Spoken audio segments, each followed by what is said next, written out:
Hello, hello, hello, beautiful people. Welcome to episode 24 of Survivor Strong, the podcast for survivors of childhood trauma. I'm so happy to see you here. Hi, Judy. How are you today? So good to see you. Today, I am continuing the journey to my formative years, looking deeply into the teen years. Because my experiences are shared with so many other people, I say this all the time, this isn't just my story, it's the stories of millions of other people. I'm speaking up about my abuse for all the survivors who have remained silent. And in case you missed last episode, just a quick recap. Growing up, I was robbed of my innocence far too early. At the tender age of 4, a family member betrayed me and took away my innocence. Then, between 9 and 10 years old, as if it wasn't enough already, other predators were at large and in search for their next victim. And that victim was me, an unsuspecting little girl who had no protection or supervision, or notion that a neighbor or a stranger alike, but instead found out through horror stories whose aftermath basically left me scarred forever, both inside and outside, um, with over 80 stitches that I had to get from a situation I had been in. And now we're going to kind of continue on. I really felt lost and overwhelmed in the wake of all of the traumatic and sexual and physical events I'd gone through. So I really felt relieved when my mom said we were moving out of that neighborhood where all of those traumas had occurred at such a short period of time. So in 1991, my mom and stepdad moved us to a small trailer park where basically things went from bad to worse. I was once again surrounded by pedophiles, and in a matter of months, I was victimized 3 more times by 3 different people. 2 neighbors and a new family friend that one of the neighbors had introduced my mom to. The first neighbor, we're going to call him Tim. Tim invited me into his apartment, where he locked me into his bedroom and basically had me watch a pornographic video of a woman basically using toys on herself. And it turns out that the woman in the video was actually his wife. And I recognized her after a few minutes. I mean, obviously I was disgusted. I was embarrassed, and I wanted out of that apartment. And even though that man never touched me, showing me the pornographic material was still sexual abuse. And I think that's something that not a lot of people understand, that a man doesn't have to necessarily even touch a child to victimize a child. Just showing them pornographic material or talking about, sexual things, that's traumatic, and that's sexual abuse, because you're exposing a child to something that they wouldn't yet know about because of their age. So, I needed to point that out. So he never touched me, but he did ask me if I'd ever done any of the things to myself that his wife was doing in the video. And again, that is not okay. I mean, of course, I was mortified, and I demanded to leave the apartment, never to return again. But of course, I still had to see him and his family, and I pretended like nothing ever happened, because that's just what I did. And what you have to understand is where we lived in a small mobile home, and then adjacent to it was a duplex. And so it was just, we were all kind of like on the same lot, the same land, so very close. So it's not like it's, a neighbor 3 miles down the road. No, this is someone that you see every day, come home from work, leave for work, all the time. So, mind you, at this time I was 12, just to remind you of my age at this time. And so after that situation with Tim, I don't know if it was weeks, if it was months, it could have been days. I really don't remember. That's kind of like where my gaps come in, is like I don't remember how much time in between the traumas. However, the neighbor next to Tim was even worse. This guy, we're going to call him Lawrence. Lawrence lived with his wife and a couple of their kids. And as usual, my parents became best friends with them right away. And, they were around every day. We hung out every day. And it wasn't long before I was asked to babysit their child. The husband worked first shift, the wife worked second shift, so they needed someone kind of like in between to just kind of, keep an eye on everything until the dad got home, and then I was supposed to be sent home along my merry way. But that's not what happened, and actually things went awry the very first time that I babysat. Instead of sending me home after he got back from work, Lawrence decided to teach me how to play poker. And the loser had to take a shot of tequila. Now, again, I was only 12. So, as you can imagine, I knew nothing of poker. I knew nothing of tequila. I just know that an adult wanted to teach me how to play a game, and I felt like I had to do it. Don't ask me why I felt like I had to do it. And here I am, actually in this moment, I'm realizing that I'm starting to blame myself. Why did I allow that to happen? No, here we go. See, this is what I have to remind myself all the time. He manipulated me and he manipulated me into playing this game. And so again, as you can imagine, I didn't do too well in this game, and he took full advantage of the opportunity that he had. And, he fed me shot after shot after shot until I was completely incapacitated. And this is when I woke up to him touching me and masturbating over me. And he masturbated over me until he finished. And when I say he finished, I'm sorry, that's Furby. Furby, Come over here, buddy. Stop it. Sorry about that, guys. He fed me shot after shot. When he was masturbating over me, when I say that he finished. You can imagine what I mean by that. And when he did, he would finish on my face, my 12-year-old face. And I have to be really honest and say that right now, as I'm recalling these things to you, I have no emotion. I'm actually pretty numb about it, which is common, which is why I can just sit here and matter of factly say, yeah, da da da da da da da. This is what happened because I'm so numb to it.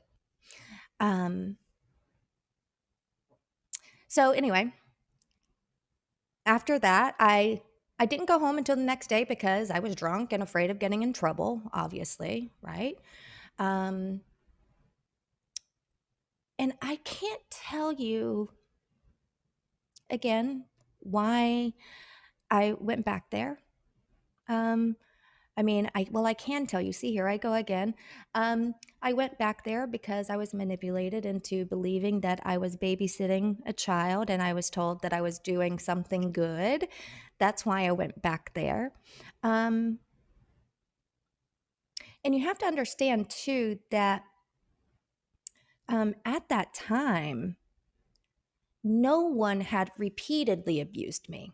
It had always been one-offs, and I say that so casually, it's it's sick to think about that, but that's really how it was. It was, the hitchhiker, he raped me, he left. The neighbor, did what he did to me, and we moved. And so I think part of me didn't believe that he would actually do it again.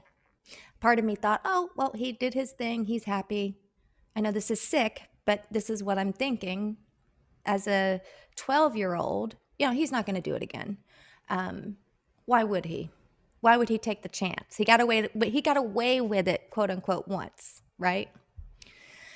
So anyway, that was just the first night, and I continued babysitting, and he continued abusing me. And and I think that, and because I know you're wondering why would I go back, but unfortunately, because I'd endured so many traumas in such a short period of time, I became numb to what was really happening to me. Like I said, it was like, oh no, he's not gonna do it again. He would never do it again. I was in denial, essentially. And I don't know how many times he abused me. I don't remember how many times, if it was 3, 4, 5, 10, I don't know. But I do know that there came a point in time when I had just decided that I'd had enough. And during a night that he was abusing me, in the midst of him abusing me, I started complaining of stomach pain and basically faked an appendicitis just to get away from him. And he was very concerned about the appendicitis. He felt like I was in grave danger. So fortunately, he did do something about it. He, said that he would bring me to the hospital. And I have to tell you, this was one of the scariest nights of my life. This was like one of the scariest moments, knowing I was faking. And he was going to bring me to a hospital where I knew nothing was wrong with me, but I needed to get away from him. And I didn't even have a plan. I don't even know if I planned to tell someone what was happening once I got there. I just know that I complained of abdominal pain. He loaded me in the car and rushed me to the hospital. He picked me up and put me in the back seat of his car, where I was lying down, and he was racing down the highway. And then I saw blue lights and realized we were being pulled over. And in that moment, as the officer kind of approached the window, like looking in, I really considered screaming for help, but my fear paralyzed me. And I stayed silent. I don't know what I was afraid of. Maybe that he wouldn't believe me. Maybe that Lawrence would hurt me. I don't know. But this officer eventually escorted us to the hospital, and really my mind goes blank from there. I don't remember being at the hospital. I don't remember going home after. I don't remember how long after this incident that I eventually told my mom, but I just knew that it was time. That eventually it was time, and I had to tell her. And when I first approached her and told her, I said, Lawrence has been, molesting me, her initial reaction was anger. She called my stepdad into the room, to tell him what happened. You know, and we all stormed over to, his apartment, and my stepdad knocked on the door and confronted him. And, he said something to the effect, did you do what she said you did? Something like that, not outright asking, kind of a round and about way. And of course, Lawrence denied it, of course. And when he did, something took over my 12-year-old self. And at the time, I was standing behind my mom. And when he denied it, I became so enraged. I stepped out in front of my mom and I screamed at him something to the effect, you did it. You know you did it. You're a sick motherfucker. Now, I know that's not verbatim what I said. In the book, it's verbatim. But right now, that's how I'm remembering as I'm telling you. And I know those are strong words for a 12-year-old, but that's the only way that kids know how to express their anger sometimes, is through language, through cursing, through swearing, through fuck, motherfucker, mother. That's how you get your anger out, because when you're a kid, you don't know what else to say. You don't have that mature language, right? And so anyway, I felt empowered after, like I stood up for myself. But that feeling of empowerment shifted to despair and disappointment really rather quickly. Now I recall. No, see, this is the crazy thing, because I remember Lawrence getting arrested and me going to a police station and giving a statement on video. I remember, sitting in a room giving my statement. I remember being interviewed by multiple different people. But as I was doing research for my book, I wanted to go back and try to verify the dates and that kind of a thing. And when I reached out to the police department, they notified me that there was no record, that he had in fact never been arrested, and that they don't have any record or any file of me giving any type of statement on video.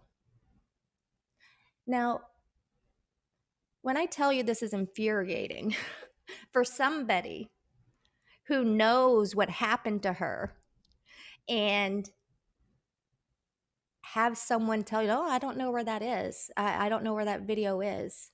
Like, how, it's like I wasn't protected from anybody. The police, they lost the video. He was never arrested. Turns out he was never arrested. And, I found out that he was never arrested because my parents didn't press charges. My parents didn't press charges. That's why he wasn't arrested.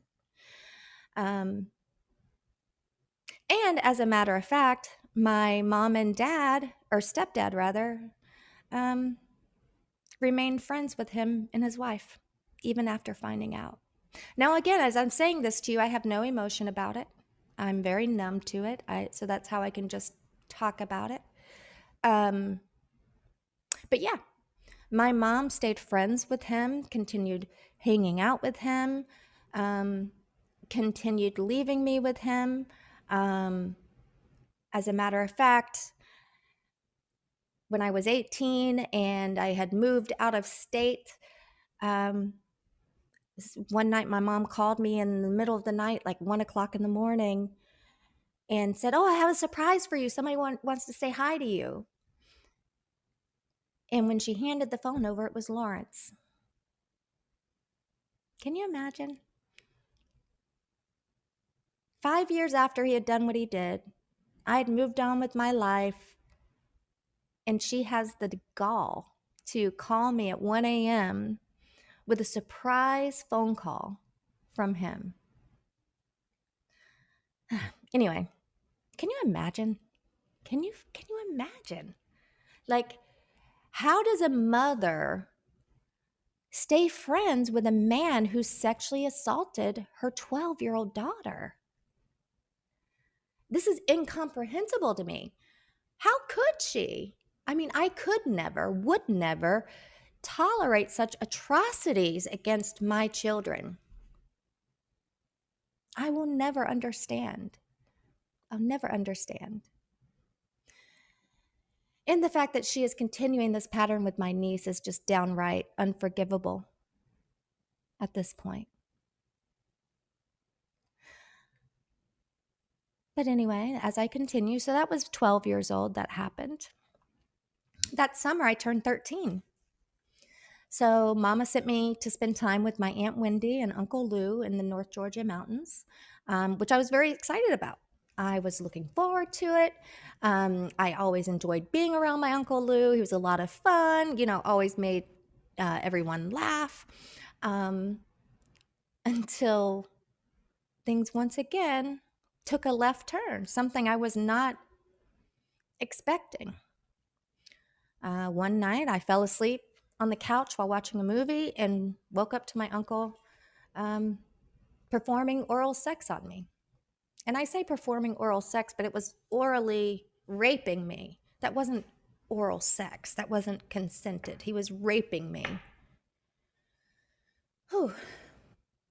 I couldn't believe it. Not Uncle Lou. No, come on, not him too. Come on. But this time was different. I had changed after that situation with Lawrence.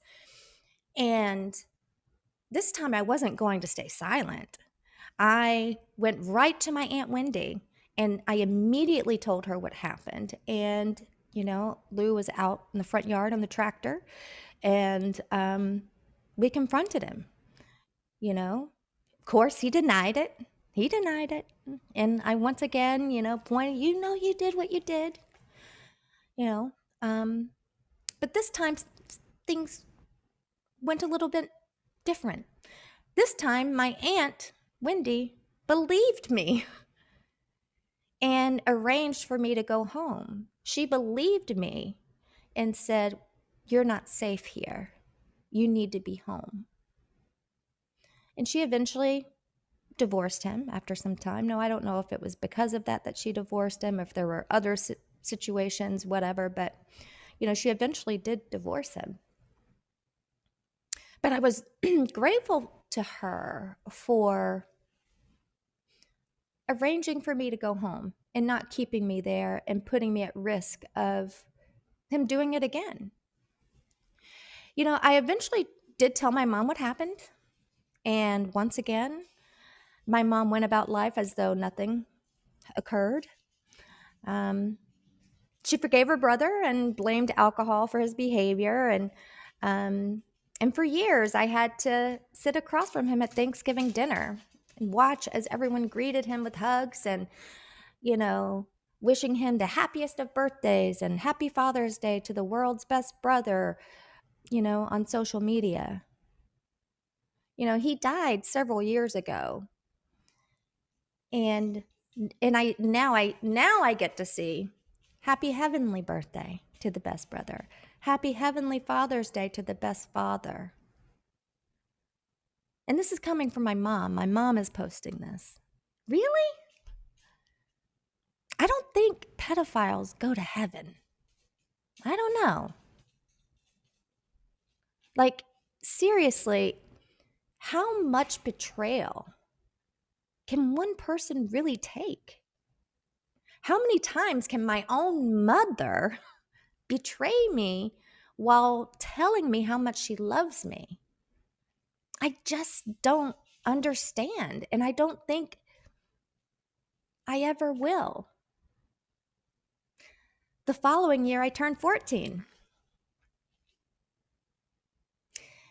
and life seemed to be going great. We moved into a great place, and life for us was really stable for the first time in a long time. My stepdad got a great job. Um, we liked where we were living. It was clean. We had electricity. We had food. We had things that we needed. I was getting ready to start my freshman year, and I was happier than I can remember being. I had my own room, and I remember just sitting in my room and listening to music, or at the time I would read the Bible. I would just sit and read the Bible. And I haven't done that since, but maybe I need to. But I would just, kind of stay to myself in my room. And my stepdad made some new friends at his new job, and one of them was named Frank. And Frank um, started coming over to our house every weekend. We'd have barbecues every weekend, and all of the adults would be outside drinking and cooking, and I would just always stay in my room to myself, listening to music or reading whatever. And eventually Frank made his way into the house, and he came into my room. Hey, how you doing? What are you up to? Why are you in here by yourself? That kind of thing. And then he would leave, and then he'd come in, and then he would stay longer, and then he'd start flirting with me, and until eventually he he exposed himself to me, and explained to me that he wanted to teach me how to um, give a man oral sex. And of course, I didn't want to have anything to do with him, but I didn't have a choice. And this continued weekend after weekend until my mom and stepdad eventually separated, which is a whole other huge trauma. So the thing that I can never understand about this situation is how this could happen with my mom right outside. How could this man feel so comfortable walking into someone's home, into their daughter's room, and like, how could they not know? Why didn't they ask themselves, hey, where's Frank? Why isn't Frank out here? Like, it just makes me wonder. It makes me wonder. Did my mom know about these things happening and she just didn't care? I mean, to do it right under her nose like that? And all of these other times where she didn't protect me, she didn't file charges against these people? I don't know. It makes me wonder. But so this was the summer, and it was only 4 months later, December, that I was traumatized yet again. But this time it was because my stepdad said that he was going to the store for a pack of cigarettes and never came back. He got on a bicycle and said that he was going to the store for cigarettes and never came back. And long story short, he left my mom. We found out days later that he had, left, and he had met somebody else. He was in Germany for a period of time. That's all in my book when you get to it. But I couldn't believe it. How could he do this to us? How could he do this to us after so many years of hardship, and then once we're finally stable, leave us? And he had the power turned off, and he had the water shut off. And so there we were once again, no power, no water, no food, because he wasn't taking care of us, until the landlord eventually came and knocked on the door and said that we had to get out because he wanted to move back in. So we were kicked out of that trailer, and we were homeless. I don't know how long we stayed at this abandoned trailer, but there was an abandoned trailer that we stayed at that I later found out was actually owned by Lawrence. So, yeah, so he was doing favors for us even long after, or favors for my mom, I should say. Anyway, we had to go to the bathroom in buckets. We couldn't shower. I mean, it was disgusting. It's no environment that any child should be in. I mean, I was 14, but I had 2 younger brothers. I had a 4-year-old brother, and my other brother was like 7 or 8. And so, I don't know how long we were in that situation. But I do know that when I turned 15, I was looking for an escape. I was like, okay, I've had enough of this. I mean, from 4, and then I don't have memories between 5 and 7. So who knows if anything happened between 5 and 7. I just don't remember it happening. Or I should say 5 to 8, because I don't really remember 8. And then 10, 11, 12, 13, 14 years old. Every year, a new trauma, a new assault, a new rape, a new molestation.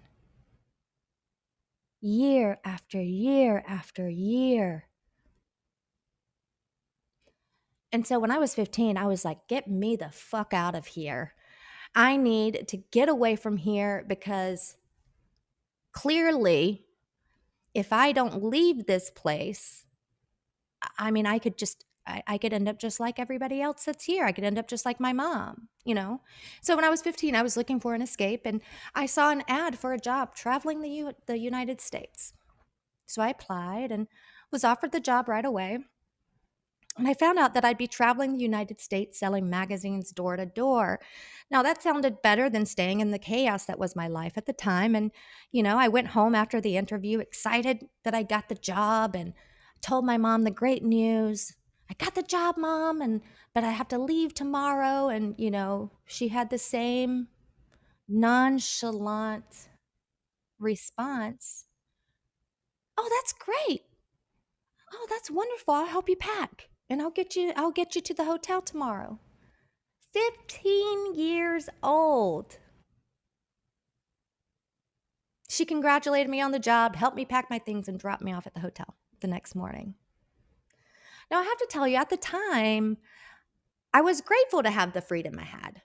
I appreciated that my mom didn't give me a hard time. But now? Now, I'm completely astonished that my mother would allow her 15-year-old daughter to pack up and leave the state with grown-ass men that she didn't know. She knew that the next day I would be hopping into a white van with about 4 grown men. She knew that. I'm appalled by my mom's carelessness and the risk that she was willing to take with my safety and well-being. These men could have been human traffickers, pimps, murderers. I mean, the list goes on and on about who they could have been. And that's the point. I would never allow my children to be in such a predicament. I would never. My 15-year-old daughter came home and said, "Oh, I got a job. I'm packing up. I'm leaving the state." The hell you are? What are you smoking? This must be a joke, right? Like, it would never happen. But I do have to say, fortunately, these men weren't traffickers or pimps or murderers, that I know of anyway. But still, that just isn't a risk I'd be willing to take with my children. So again, my mom abandoned her duties to look after and protect me. And this trend just continues and continues and continues, because just a few months later, I found out that hey, this job isn't all it's cracked up to be. They weren't paying me. Turns out it was a whole scam. They weren't sending anybody their magazines, which is why they would hire a 15-year-old without an ID to begin with. But, you don't think about these things at the time, right? But anyway, so I called her a few months later and I said, Mom, I'm coming home. It's not working out, but I'm not coming home alone. And her response was, oh, really? Okay. And I remember telling her, yeah, while on the road, I met and fell in love with a 25-year-old man named Justin. And when I shared this news with my mom, she was excited for me. She was excited that her 15-year-old daughter had met a 25-year-old man. Furby. Shush. Sorry. So anyway, when I shared the news, she was excited. And when I asked if he could come home to live with us, she didn't hesitate. Of course. I look forward to meeting him. What? What? You're looking forward to meeting your 15-year-old daughter's 25-year-old boyfriend. Again, at the time, I appreciated the leeway. I was happy that she didn't give me a hard time. But now when I think back and I think about it, it literally makes me sick to my stomach. He was a predator. And my mom welcomed him into our home and my bed like it was nothing. We slept together every night. We shared the bedroom every night. And really, this relationship went downhill very fast.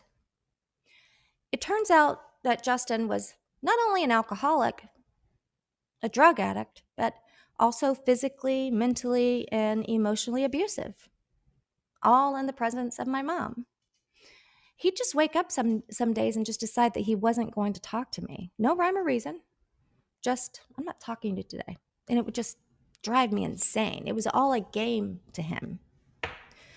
And we lived with my mom for a full year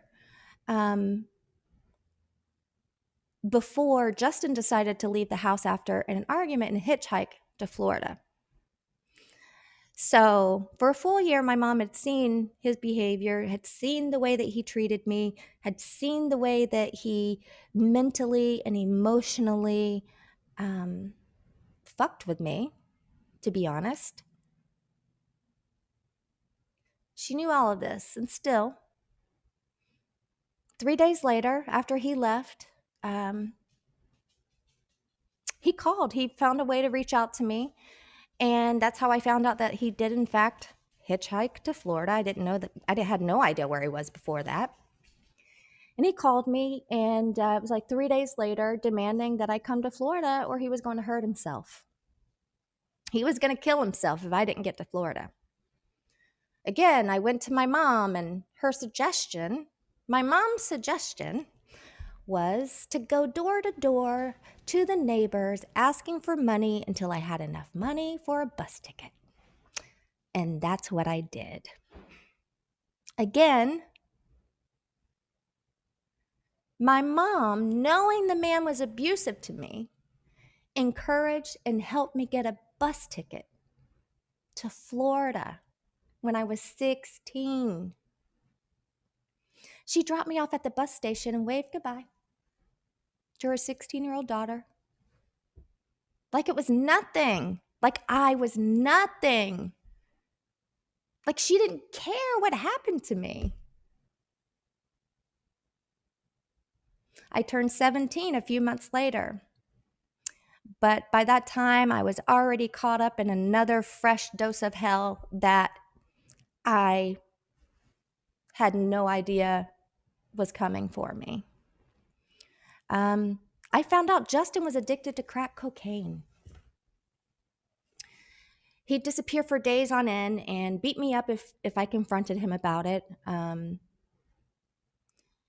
And excuse me, long story short, after a few months of being beat up and left alone, I decided, hey, if you can't beat them, join them, right? I thought, hey, if I start using drugs with him, he'll be nicer to me and he'll include me on his binges. And so I wouldn't have to be alone. We could do it together. But that's not how it went at all. I did start using, and he became more secretive because he didn't want to share his drugs with me and continued the regular disappearing act. And he continued to beat me up and treat me very poorly. There's even an incident that I write about in my book where him and a neighbor beat me up. It wasn't a happy time. And even though I had kind of lowered myself to his standard and I started doing these drugs with him, I started smoking crack cocaine at 17 years old, I knew, nope, this is not for me. Nope, this is not for me. And I knew that wasn't the life that I wanted. And I had enough. And after a few months of being, on crack cocaine for a few months, I decided I was leaving Justin, leaving Florida and going back home to mama, going back home. And that's what I did. When I got back, I was determined to do something positive with my life. So I enrolled in GED school and I started making plans for my future. By the time I finished GED prep and took the test, Justin was back in my ear, begging to come back with me. He wanted to get clean and start over. And I thought I could believe him, right? Excuse me. I thought I could believe him, but you guessed it. He moved back with me and mama, but it wasn't long before he, was back to his old tricks, doing drugs, abusing me again. I was young and naive, and I thought that I could change him, right? Of course, I couldn't change him, but I could change our surroundings. And when Justin mentioned that he had a sister in New England that would help him stay sober and get a job, I was all for it. And I'm like, this is my out. This is my out. At this point, Justin, the relationship, was an out. It was an opportunity to get away from where I was. I didn't make this decision because I wanted to continue being with him. It was for my own survival that I agreed to move there with him. He went ahead of me because I was waiting for the results of my test. And, I wasn't leaving until I secured that GED. And a few weeks later, I got the news that I passed. So I prepared for my move to New England. At this time, I'm 18. And I once again packed up my belongings, kissed my mama goodbye, and moved thousands of miles away to a state I'd never visited with my abusive, drug-addicted predator boyfriend, quote unquote. That is 18. And I write about this relationship in my memoir, The Invisible Girl, so you will find out the conclusion there, what happens afterwards, because this is only from 11 to 18 that I'm going to talk to you about today. But,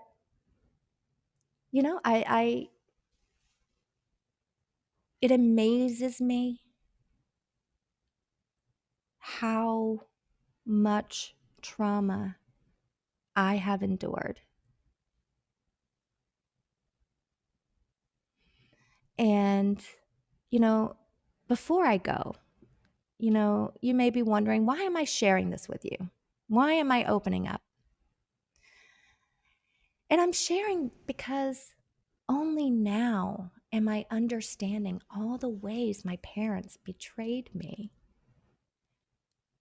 I'm just now realizing, holy shit, This wasn't once, twice, or even 3 times. This has been every situation of my life where I needed my mother. I mean, I'm just now feeling the magnitude of their lack of protection. I'm feeling the anger for the first time. And that's proof that healing is, I sound like a broken record. It's a marathon, not a sprint. You discover more and more about yourself throughout the process. And over time, you start to realize, wait a second, I deserved so much better. You deserved so much better. I deserved a mom to protect me, watch over me, and guide me through the murkiness of childhood. But that's not what I got. And even though you deserved that, you may not have gotten that either. But I'm sharing this to show you that you don't have to repeat the poor decisions of your parents. As a mom, I decided to do things differently. I was determined to break the cycle. You can be an awesome parent even if you weren't raised by one. You have the power to be whoever you want to be. You have the power to be the mother or the father that you never had. And you owe that to your children. Be committed to giving them all the things that you didn't have. Let them grow up with a different life experience, with different memories, with happiness, support, and comfort. Before I go, I do need to give a shout out to someone who is very special to me. My Aunt Melissa has really been my guardian angel amidst all this chaos. When everything seemed to be crumbling around me, she was always there for me, standing steadfastly in her love and support for me, even when I couldn't tell her what had happened, even when she didn't know everything. Her care has extended beyond that of a relative in the sense that she's devoted herself to being an unwavering source of strength throughout my life. And I am truly thankful for that. And she's loved me like her own daughter. And for that, I love you, Auntie. Thank you so much for everything. I just had to give that shout out because I realized that I talk about a lot of the support that I didn't have, but it's important to also recognize even the smallest bit of support that you do have. And like I said, in the moment, she had no idea what was going on in my life. She's 10 years older than me. So when I'm a kid, she's still a kid too, essentially. So there's nothing that she could have done in those moments to protect me or do anything differently. And I realized that that's not even what matters. What matters is the fact that now that she knows everything that I've been through, she believes me, she supports me, and she has been here for me more than my own mom has been. And so take this opportunity to recognize those people in your life that are there for you, that you can count on, and try not to focus on those that betrayed you or let you down just for today, because it's a lot. It's a lot to allow yourself to feel all of those things that you feel, rightfully so, because of the way that you were treated as a child. So, and with that, If you would like to be a guest on Survivor Strong, I'd love to have you. You can visit www.survivorstrongpodcast.com and complete the Tell Your Story section. I really want to, hear from you. I look forward to hearing your stories and giving you a voice. And I thank all of you for joining me for episode 24 of Survivor Strong. We will be back on Friday, February 24th at 11 a.m. Eastern Standard Time, right here live on Fireside, Facebook, and YouTube. So remember, everyone, you got this. We are all in this together. Okay, until next time, everyone.